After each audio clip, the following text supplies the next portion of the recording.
Hello students, हम पढ़ रहे हैं मैथ्स के अंदर chapter number 3 pair of linear equations in two variables. आज हम एक्सरसाइज 3.5 का 4th क्वेश्चन का 5 क्वेश्चन नंबर देखेंगे।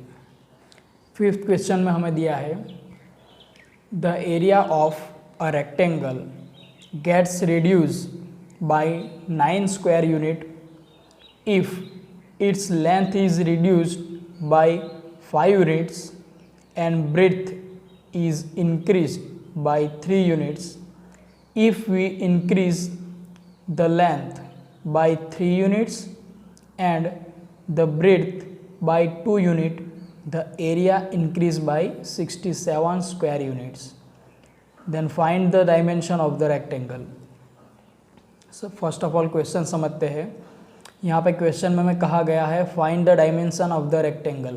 हमें रेक्टेंगल के डायमेंशंस फाइंड करने हैं, ठीक है। और हमें सिचुएशन यहाँ पे दी हुई है the area of rectangle gets reduced by 9 square unit, कि रेक्टेंगल का जो एरिया है वो 9 स्क्वायर यूनिट रिड्यूस होता है।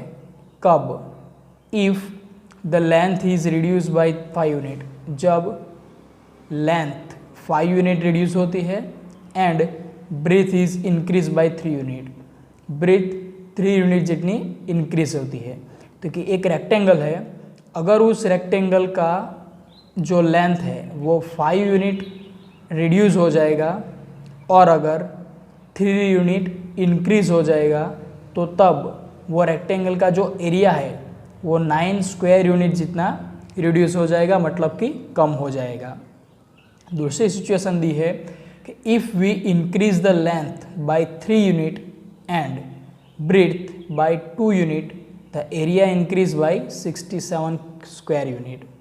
दूसरी इन्फॉर्मेशन दी है कि अगर हम उसी रेक्टेंगल की लेंथ 3 यूनिट जितनी इंक्रीज कर दे, बढ़ा दे, और उसकी ब्रेड्थ 2 यूनिट जितनी बढ़ा दे, तो तब वो रेक्टेंगल की जो एरिया है वो 67 यूनिट, ठीक 67 स्क्वायर यूनिट हो जाता है। तो हमें यहाँ पे डायमेंशंस फाइंड करने हैं। तो फ्रेंड्स, हम जानते हैं डायमेंशन फाइंड करने के लिए हमें फर्स्ट ऑफ ऑल ये इक्वेशन में से ये सिचुएशन में से दो इक्वेशंस निकालने होंगे, लीनियर इक्वेशंस। फिर उस इक्वेशन को हम सॉल्व करते हैं, तब जाके हमें डायमेंशंस मिलेगा। लेकिन फर्स्ट ऑफ ऑल हमें दोनों डायमेंशंस को लेट करना होगा, तो हम लेट करेंगे। First of all question number 4 का 5th क्वेश्चन हम लेट करेंगे लेट द लेंथ ऑफ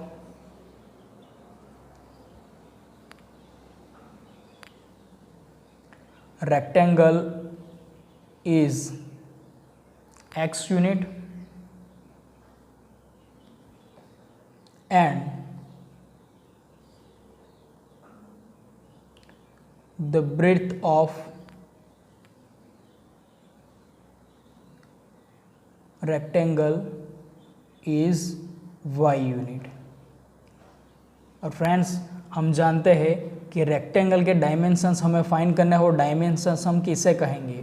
तो उसी रेक्टेंगल की जो लेंथ है, उसी रेक्टेंगल की जो ब्रेड्थ है, वो ब्रेड्थ और लेंथ को हम क्या कहेंगे? यहाँ पे रेक्टेंगल के डायमेंशंस कहते हैं, ठीक है। और यही डायमेंशंस हमें फाइंड करना है, मतलब कि हमें लेंथ और ब्रेड्थ फाइंड करनी है।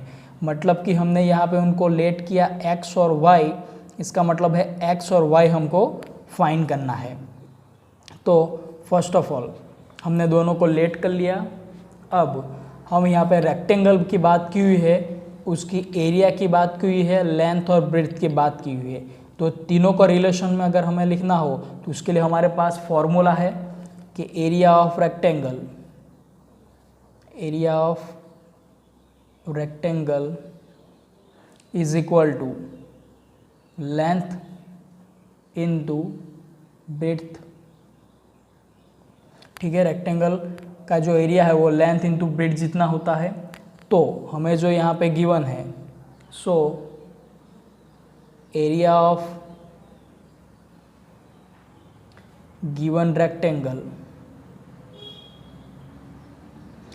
तो ये जो हमारे पास यहाँ पे रेक्टेंगल है उसका लेंथ है x यूनिट, ब्रेड्थ है y यूनिट। सो उसका एरिया होगा x into y square unit,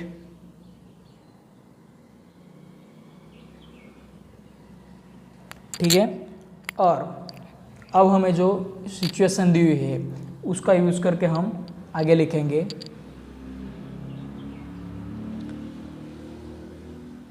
from the given first condition, first condition के अंदर हमें कहा गया है कि अगर लेंथ 5 यूनिट जितनी रिड्यूस होगी, ठीक है, फर्स्ट लेंथ है हमारे पास x यूनिट, उसके अंदर अगर 5 यूनिट रिड्यूस होगी तो x माइनस 5 हो जाएगा, ठीक है। तो न्यू रिड्यूस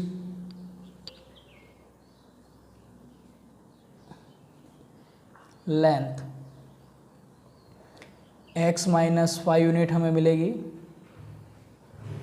उसी प्रकार न्यू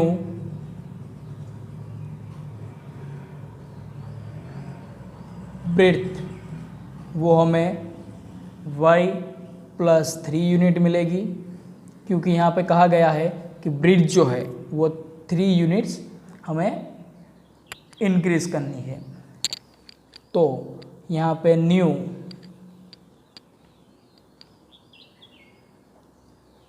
रिड्यूस एरिया हमें मिलेगा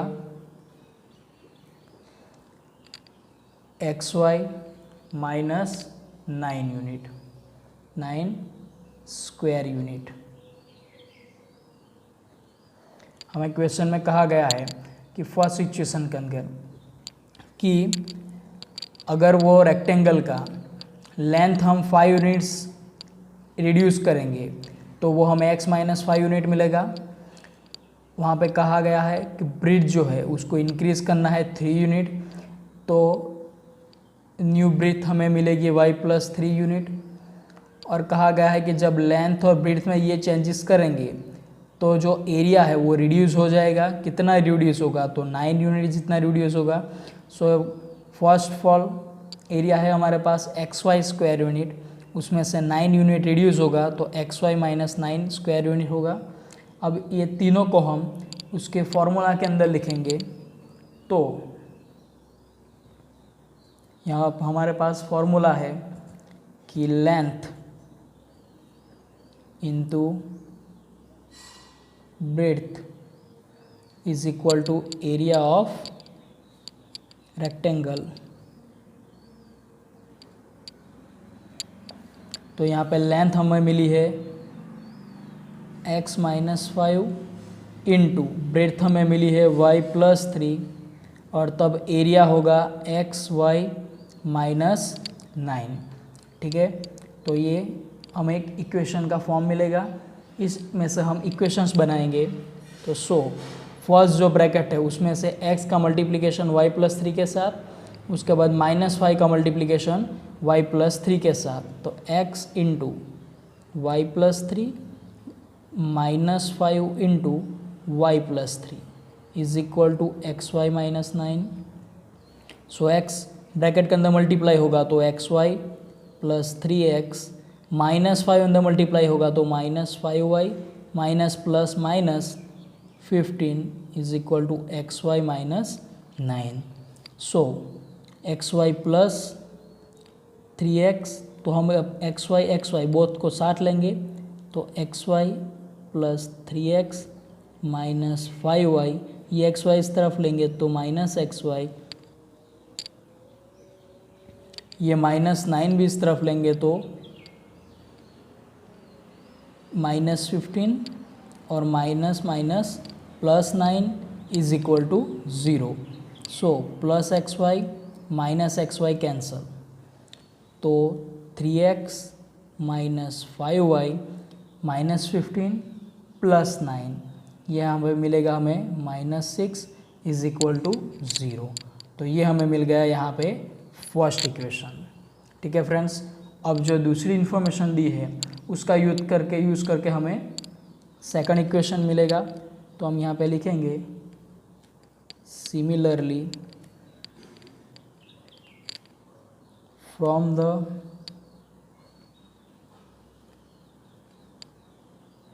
सेकंड कंडीशन के अंदर हमें कहा गया है कि अगर 3 यूनिट लेंथ को इंक्रीज किया जाए, 2 यूनिट ब्रेड्थ को इंक्रीज किया जाए, तो जो एरिया है वो 67 स्क्वायर यूनिट जितना इंक्रीज होगा। तो वही हम लिखेंगे कि यहाँ पे फर्स्ट ऑफ ऑल दोनों x और y है, तो उसमें क्या क्या नए चेंजेस आएंगे। तो यहाँ पे हमें न्यू इंक्रीज्ड लेंथ मिलेगी x + 3 unit, new increased breadth मिलेगी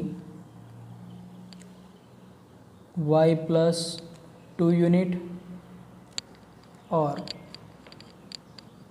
न्यू इंक्रीज्ड एरिया मिलेगा xy + 67 स्क्वायर यूनिट। ठीक है, हमें यहाँ पे first of all length x unit दी है, ब्रेड्थ y यूनिट दी हुई है, और एरिया जो है वो xy यूनिट है, xy स्क्वायर यूनिट है। उसके अंदर हम 3 यूनिट को ऐड करेंगे तो न्यू इंक्रीज लेंथ मिलेगी x + 3 unit, breadth 2 unit add करेंगे तो इंक्रीज होगी ब्रेड्थ y + 2 यूनिट, अगर 60 तो और एरिया 67 यूनिट जितना इंक्रीज होगा, सो न्यू इंक्रीज एरिया मिलेगा xy + 67 स्क्वायर यूनिट। अब ये तीनों को हम इक्वेशन के फॉर्म में लिखेंगे, तो यहाँ पे फिर से अगेन हमारे पास है formula length into breadth is equal to area of rectangle. Length यहाँ पे अब मिली है हमें x + 3, ब्रेड्थ मिली है y + 2, और तब एरिया है xy + 67। x + 3 और x + 2 दोनों का मल्टीप्लिकेशन, तो मल्टीप्लिकेशन कैसे होगा, x का multiplication first of all y + 2 के साथ, +3 का मल्टीप्लिकेशन y + 2 के साथ, तो x × y + 2 + 3 y + 2 is equal to xy + 67।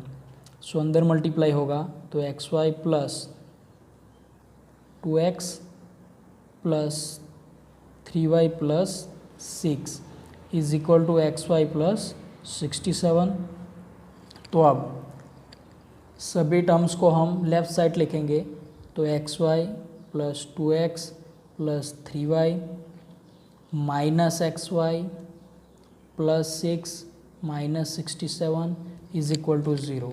तो -xy + xy cancel, 2x + 3y + 6 - 67 मतलब -61 होगा। सो यहाँ पे हमें इक्वेशन मिलेगा,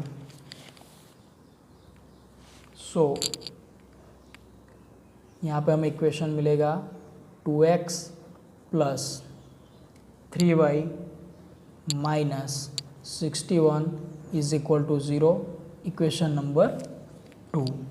ठीक है, अब दोनों इक्वेशंस को हमें सॉल्व करेंगे तो हमें x और y की वैल्यू मिलेगी। हम कैसे सॉल्व करेंगे, तो सॉल्व करने के लिए हमारे पास 3 मेथड्स है। 3 मेथड में से हम कौन सी मेथड का यूज़ करेंगे, तो यहाँ पे हम क्रॉस मल्टीप्लिकेशन मेथड का यूज़ करेंगे। ठीक है, तो वो यूज़ करने के लिए हम फर्स्ट ऑफ ऑल दोनों इक्वेशन फिर से यहाँ पे लिख लेते हैं कि हियर फर्स्ट इक्वेशन है हमारे पास 3x - 5y - 6 is equal to 0। Second equation है 2x + 3y - 61 is equal to 0। और हम जानते हैं कि जब हम इक्वेशंस को क्रॉस मल्टीप्लिकेशन मेथड का यूज़ करके सॉल्व करते हैं तो फर्स्ट ऑफ ऑल हम इसके कोफिशिएंट लिखेंगे। तो यहाँ पे कोफिशिएंट मिलेगा a1 हमें 3, b1 मिलेगा -5, c1 मिलेगा -6, a2 मिलेगा 2, b2 मिलेगा 3 और c2 मिलेगा -61। राइट, अब ये दोनों इक्वेशंस को हम क्रॉस मल्टीप्लिकेशन मेथड का यूज़ करेंगे, तो solve by cross multiplication method.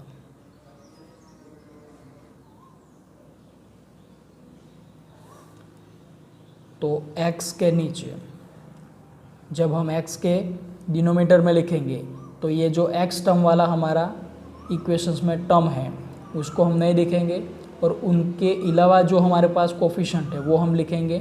तो यहाँ पे हमारे पास b1 b2 c1 c2 है, तो यहाँ पे -5 3 -6 -61 y के डिनोमिनेटर में। तो y वाले टर्म्स को नहीं देखेंगे तो उनके कोफिशेंट को नहीं देखेंगे, तो कौन कौन से कोफिशेंट आएंगे, -6 61 3 और 2, तो -6 -61 3 और 2। कांस्टेंट नंबर के नीचे कांस्टेंट वाले कोफिशेंट नहीं देखेंगे तो यहाँ पे आएगा 3/2 -5/3 3/2 -5/3। ठीक है फ्रेंड्स, इस प्रकार आएंगे। अब इनका हम अगर क्रॉस मल्टीप्लिकेशन करेंगे तो यहाँ पे लिखेंगे x upon -5 into -61 -5 into -61 -3 into -6 is equal to y upon -6 into 2 -61 into 3। 1 के डिनोमिनेटर में आएगा 3 इंटू 3 -2 इंटू -5। सो x के डिनोमिनेटर में हम लिखेंगे 61 इंटू 5, तो 5 इंटू 1 5 और 6 5 30, सो 305 और माइनस माइनस प्लस हो जाएगा। यहाँ पे माइनस माइनस प्लस और 6 3 18, तो यहाँ पे 305 प्लस 18 हमें मिलेगा। अब यहाँ पे y के डिनोमिनेटर में minus plus -6 2 12 minus minus plus 61 into 3, तो 3 इंटू 1 3 और 6 इंटू 3 6 3 18, तो 183 इज इक्वल टू 1 के डिनोमिनेटर में 3 इंटू 3 9 माइनस माइनस प्लस 5 2 10, सो x के डिनोमिनेटर में आएगा 305 प्लस 18, तो 305 प्लस 10 315 प्लस 18, तो 323 इज इक्वल टू y के डिनोमिनेटर में -12 प्लस 183, तो वो हमें मिलेगा 171, और यहाँ पे 1/19। तो अब x और y ये दोनों टर्म्स की वैल्यू हम फाइंड करने के लिए x वाला जो टर्म है, ठीक है, फ्रैक्शन है ये, इसको हम 1/19 के साथ, और y वाला जो फ्रैक्शन है उसे हम 1/90 के साथ लिखेंगे। तो x/323 is equal to 1/19 and y/171 is equal to 1/19। So यहाँ पे x इज इक्वल टू 3 2 3 1 के साथ मल्टीप्लाई होगा upon 19, so x is equal to 19 into 17 2 3 2 3, so x is equal to हमें मिलेगा 17, एंड यहाँ पे y इज इक्वल टू 1711 के साथ मल्टीप्लाई होगा, डिनोमिनेटर में आएगा 19, so y is equal to 19 into 9 171, so y is equal to हमें मिलेगा 9, तो x is equal to 9 and y is equal to 17 हमें मिलेगा। ठीक है फ्रेंड्स, तो x और y हमने क्या लेट किया है, तो यहाँ एग्जाम्पल के अंदर x को हमने रेक्टेंगल की लेंथ कही है और y को हमने रेक्टेंगल की ब्रेथ कही है। ठीक है, तो हम लिखेंगे यहाँ पे thus the length of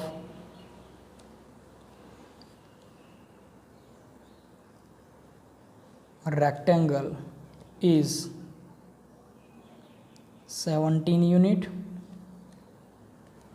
and the breadth of rectangle is 9 units.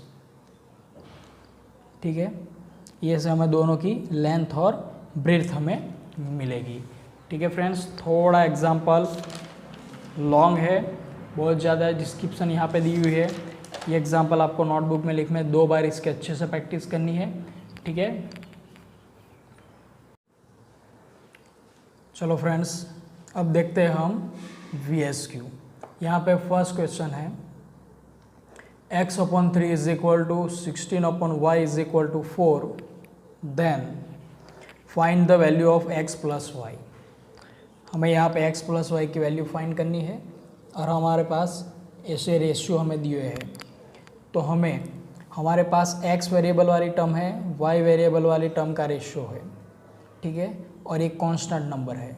तो हमें दोनों वेरिएबल्स को वाली जो फ्रैक्शन है वो दोनों को हम कांस्टेंट नंबर के साथ लिखेंगे। ठीक है, तो आंसर 1 फर्स्ट के अंदर x/3 उसको हम 4 के साथ लिखेंगे एंड 16/y उसको भी हम 4 के साथ लिखेंगे। 4 3 ज़ा 12 एंड यहाँ पे y है तो y यहाँ पे जाएगा 4 के साथ, और 4 जो है उसे हम y के प्लेस पे लिखेंगे। तो 16/4 इज इक्वल टू y, क्योंकि हमें y फाइंड करना है। तो x 12 मिला और y हमें मिलेगा y इज इक्वल टू 4 4 ज़ा 16, सो y इज इक्वल टू 4। तो यहाँ पे x वो 12 मिला और y वो 4 मिला, so x plus y is equal to 12 और 4 प्लस 4 यानी कि 16। तो यहाँ पे x प्लस वाई की वैल्यू हमें क्या मिलेगी, 16 मिलेगी। उसी टाइप्स का दूसरा VSQ है x/15 is equal to 3/5 is equal to y/10, then find the value of 2x plus 3y। तो अगेन x/15 जो वाला जो फ्रैक्शन है उसे हम कांस्टेंट नंबर के साथ लिखेंगे और y/10 वाला जो फ्रैक्शन है उसको भी कांस्टेंट नंबर के साथ लिखेंगे। So x/15 is equal to 3/5 and y/10 is equal to 3/5। x find करना है तो 15 into 3, x is equal to 15 into 3 45/5 and y is equal to 10 into 3 30/5। So x is equal to 15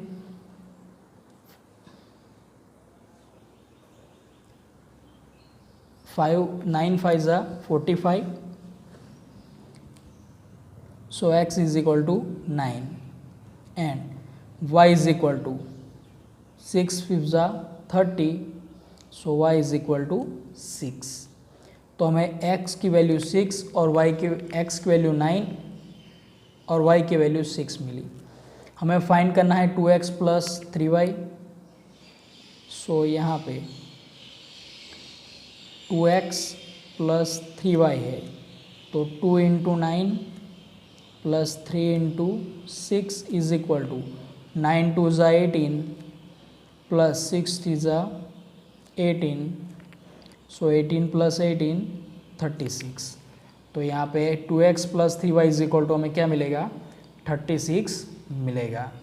ठीक है, third VSQ देखते हैं। Third VSQ के अंदर हमें 2 इक्वेशंस दिए हैं, 1/a plus 1/b is equal to 5, 2/a plus 2/b is equal to 3, then find a minus b upon ab। तो ये फाइंड करने के लिए फ्रेंड्स हम दोनों इक्वेशंस को एलिमिनेशन मेथड का यूज़ करेंगे। अगर एलिमिनेशन मेथड का यूज़ करेंगे तो उसके लिए हमारे पास 2 चॉइस है, या तो हम प्लस कर सकते हैं या तो हम माइनस कर सकते हैं। अब जो हमें फाइंड करना है वहाँ पे a और b जो है उसको हमें माइनस लिखना है। ठीक है, उसका माइनस क्या होता है वो हमें देखना है। इसलिए हम दोनों मेथड का, दोनों इक्वेशंस को सब्सट्रैक्ट करेंगे। तो क्वेश्चन नंबर 3 के अंदर 1/a plus 1/b is equal to 5, इसे हम कहेंगे इक्वेशन 1। 2/a प्लस 2/b इसे हम कहेंगे इक्वेशन नंबर 2। अब फर्स्ट इक्वेशन में से सेकंड इक्वेशन को हम सब्सट्रैक्ट करेंगे। तो अगर सब्सट्रैक्ट करेंगे तो क्या होगा, ये माइनस हो जाएगा, ये भी माइनस हो जाएगा, ये भी माइनस हो जाएगा। तो 1/a माइनस 2/a क्या होगा फ्रेंड्स, 1/a माइनस 2/a, दोनों का डिनोमिनेटर सेम है तो न्यूमिनेटर की वैल्यू को सब्सट्रैक्ट होगी, अपॉन a कॉमन में आएगा। सो यहाँ पे -1/a ये वैल्यू मिलेगी, तो यहाँ पे आएगा -1/a। उसके बाद प्लस 1/b माइनस 2/b, तो यहाँ पे plus 1/b minus 2/b, then what, again denominator same है तो वो तो कॉमन आ जाएगा न्यूमिनेटर में 1 माइनस 2, सो -1/b हमें मिलेगा। तो यहाँ पे हम लिखेंगे -1/b इज इक्वल टू 5 में से 3 जाएगा तो 2 हमें मिलेगा। ठीक है, अब हमें फाइंड करना है यहाँ पे a minus b upon a b. तो हम क्या करेंगे, ये जो हमारी टर्म है इसका क्रॉस मल्टीप्लिकेशन कर देंगे। ठीक है, तो क्रॉस मल्टीप्लिकेशन करेंगे तो क्या होगा, यहाँ पे क्रॉस मल्टीप्लिकेशन करेंगे तो b -1 के साथ मल्टीप्लाई होगा और a जो है वो 1 के साथ मल्टीप्लाई होगा। डिनोमिनेटर में दोनों का मल्टीप्लिकेशन ab और इज इक्वल टू हमें क्या मिलेगा 2। ठीक है, यहाँ पे फ्रेंड्स हमें -b और +b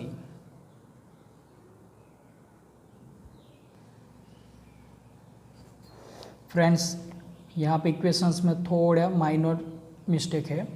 इक्वेशंस के अंदर 1/a प्लस 2/b है और यहाँ पे 1/b है। सो यहाँ पे 2/b और यहाँ पे 1/b, तो 2/b से 1/b माइनस होगा।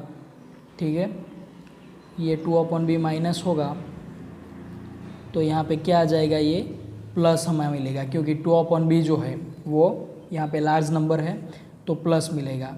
सो b को यहाँ पे मल्टीप्लाई किया तो -b, a को यहाँ पे मल्टीप्लाई किया तो +a अपॉन ab।